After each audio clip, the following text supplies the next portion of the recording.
જૂનાગઢ ભવનાથ શિવરાત્રી મેળો અંતિમ ચરણમાં છે। ચોથા દિવસે ભક્તોનું ભવનાથ તળેટીમાં ઘોડાપુર ઉમટ્યું છે। ભવનાથ તળેટીથી અંબાજી મંદિર સુધી રોપવેની સુવિધા 10 થી 15 મિનિટમાં અંબાજી મંદિર સુધી પહોંચી જવાય છે।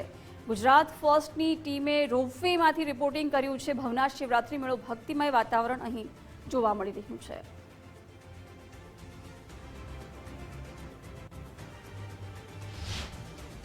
गिरनार तो वही आते हैं जिन्हें खुद गिरनारी बुलाते हैं।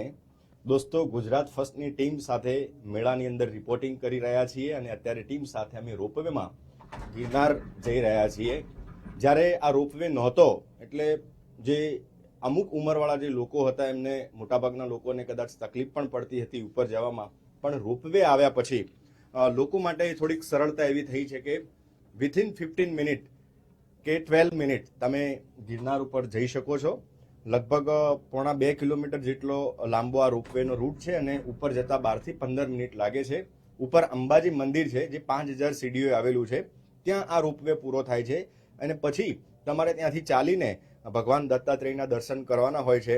મેળાની અંદર તો રિપોર્ટિંગ કરીએ છીએ, પણ આજે એવું થયું કે કેમ ન રોપવેમાં જઈએ અને રોપવે પરથી એક હાઈ એંગલથી અમે તમને એવો બતાવવાનો ટ્રાય કરીએ કે અત્યારે જૂનાગઢમાં મહાશિવરાત્રીનો મેળો ચાલી રહ્યો છે, તો ઉપરથી આ મેળો કેવો દેખાય છે, ઉપરથી માહોલ કેવો છે આપ જોઈ રહ્યા છો। તો જૂનાગઢની વચ્ચોવચ્ચ જે તળાવ છે એ પણ અમે આપને બતાવી રહ્યા છીએ અને જે અલગ અલગ અખાડાઓ છે, અલગ અલગ ધર્મશાળાઓ છે, કદાચ કેમેરામાં લોકો આપને ના દેખાતા હોય પણ મોટી સંખ્યામાં નીચે ભીડ પણ છે અને છેક જ્યાંથી ભક્તોનું આગમન થાય છે ત્યાંથી લઈને કેવી પ્રશાસને તૈયારીઓ કરી છે, કેટલી સંખ્યામાં લોકો આવી રહ્યા છે એ હું આપને બતાવવાની કોશિશ કરી રહ્યો છું।